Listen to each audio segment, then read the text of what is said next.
Hello, I'm Larry Lee with Brownfield Ag News Network, and Bob Sinner joins us today. He's the board's vice chair, and he also chairs the competitive shipping committee for the Specialty Soy and Grains Alliance. Hello, Bob. Good morning. I understand there's a new concern when it comes to shipping ag goods out of North America.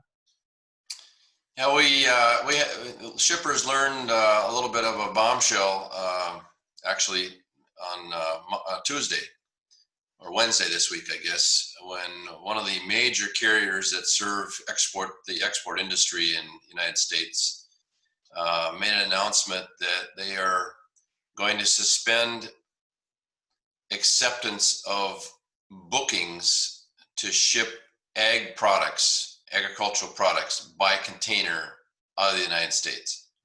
Did they give a reason for that?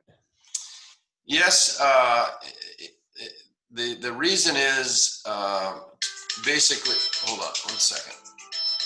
Sorry about that. That's all right. The reason is kind of twofold. One is the demand for import boxes in Asia. In other words, shipments that are coming into the United States, Canada, and even Europe. Asia is short of equipment. They need equipment back for exports out of Asia to those countries, North America and Europe. So that's number one. And let me just go back and just say the value of exports into this country on a per container basis is 3, 4, 5 times the value to an ocean carrier than an ag export would be out of our country. In other words, imports are paying a lot more on a per container basis than the ag exporters are for exports out of this country. So it's a revenue-driven decision. The other problem is that most of the time when containers arrive overseas, customers request and have been granted extra free time. So what that means is they have more time to unload and return that container to the port. So Hapag Lloyd has looked at this and looked at the fact that we have containers sometimes sitting 2 or 3 weeks after they arrive overseas before we get them back to the port to be available for an export out of China, out of Japan, out of Taiwan, out of Vietnam, out of different parts of Asia. And that's their big revenue, right? So they look at this and say, okay, it's faster for us to ship empties back to Asia than it is to fill them, especially with low value ag products. That's essentially the problem. Well, that creates a problem getting ag products out of U.S., Canada, and Mexico, doesn't it? Of course. And the concern by companies like ours is that everything we ship is going directly into the food business. That's critical. And a lot of the companies in Southeast Asia that are dealing with high humidities and high temperatures don't have the luxuries of carrying large inventories. And so when you have a carrier that says, I'm sorry, but we're not going to accept any more bookings, that's problematic. The other reason that it's real problematic is that Hapag Lloyd has been one of the more reliable, dependable carriers to serve rural America.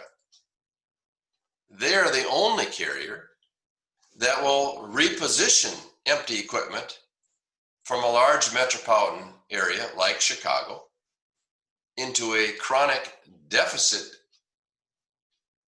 area like Minneapolis. So exports out of Minneapolis are 10 times or more than the imports. So we're always chronically deficient of containers. Hapag Lloyd has been one of those carriers that has been really good about serving the exporters' needs and been willing to reposition those containers from Chicago to Minneapolis based on the number of bookings they get. So there's a lot of domino effects here that are pretty serious. When you look at the shipping issue now with Hapag Lloyd's decision, is that going to also slow down shipments to Asia just because of that uh, lack of desire to wait 2-3 weeks to get that container back? Yeah, so because Hapag has made this decision, it puts us in a situation now where some of these inland rural ramps or intermodal locations like Minneapolis, like Omaha, like Kansas City are going to have less and less containers available for export, which further complicates the ability to get things out on a timely basis. We've also heard some reports earlier this year about rail car shortages. You take that combined with container issues, it's really limiting how you can get that product out of the Midwest, isn't it? Larry, this is really serious. It really is, and we have to look at all means that we can to turn this decision around. This is pretty serious stuff. Yeah, and SSGA has put out a news release this morning. Our intention is to put out a letter to all of our customers to get our customers on board to be contacting the Hapag Lloyd offices in those respective countries. We've got to turn this decision around because this is going to cause some significant inventory problems for customers. Is there any chance that there's political overtones to this? Maybe the tariffs and things like that playing a part in Hapag Lloyd's decision, or is this strictly a we need containers in Asia right now decision? Boy, it's hard to speculate on that, Larry. I think it's really a dollar and cents decision. Carriers for years have been operating in the red, always looking for ways to capture more revenue.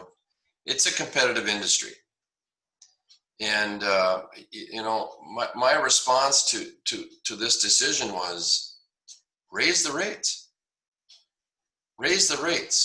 eliminate the free time overseas. Don't walk away from the exporters because our customers are the ones that are going to suffer. And, this is done at the corporate level, and, I'm not privy to those discussions, but I hesitate to even believe that this would be politically generated. I think it's really all about dollars and cents. There really aren't that many shippers of this scale that service containers overseas and back and forth to the North American continent. So, if the others follow suit, this could really get to be a problem.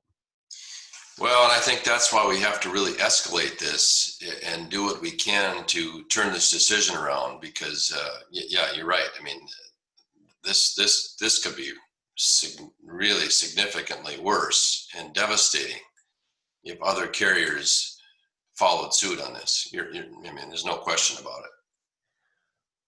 Let's take a look at what can be done here. You're working to try to get Hapag Lloyd to overturn their decision. What can the producers and the elevators, the other ag companies do to help the cause as far as reversing this decision? What can they do? Well, when I said we need to escalate this, we need to do what we can to stop this. I mean, that means getting to our congressional delegation. But here we are, less than 2 weeks from an election. They're not going to be focused on issues like this. But, these are issues that may need to get to that level. And, some legislative action, Federal Maritime Commission, there are certain government agencies that can, flex a muscle and have some impact on this decision. Unfortunately, where we are in the election cycle just further complicates that. As far as producers that are looking to make some shipments soon, any advice for them? Only continue to have dialogue with their carriers, and even have dialogue with your Hapag reps to say, what is it going to take? What do you need to do? Well, how much do you need to raise the rates for container shipments out of the United States to make this worthwhile for you? I wish we would have had these discussions or been allowed to have these discussions ahead of any announcement or ahead of any decision that they've made to just cut it off. Hypothetically, if the rates go up on container shipments, will that be a competitive factor as far as competing with other countries for those same products to make the sale? Will it outprice us? There's no question that we have competitors. Any product that's sourced from the United States can be sourced somewhere else in the world. There's no question. So, I mean, there's a possibility of that. But at the end of the day, the best quality IP, food grade soybeans, and other IP products coming out of the United States is the best quality in the world. Our customers know that. We know that. And so we just have to make sure that if it's going to be higher cost for our customers, I guess let it be. I mean, we'll find out the repercussions of that, Larry, but there's no question it's a competitive market. Anything you'd like to add today? No, I just appreciate, you're raising and escalating this because it is a pretty serious issue. I must have spent 5-6 hours on the phone yesterday with different people and different government agencies. We had an SSGA virtual call to discuss this. Everybody is concerned. We had members from the ports to everywhere in the country expressing their disgust and serious concern about this dire issue. Have you heard from any of the competing companies about, maybe helping take care of this shipping problem, or maybe offering their services in place of Hapag Lloyd? Have not, but I can assure you that not only ourselves, but other shippers are having those discussions as we speak. Bob Sinner is the board vice chair, also chairs the competitive shipping committee for the Specialty Soy and Grains Alliance. Thanks for joining us today on Brownfield. Larry, thank you so much. I really appreciate you bringing this to the head.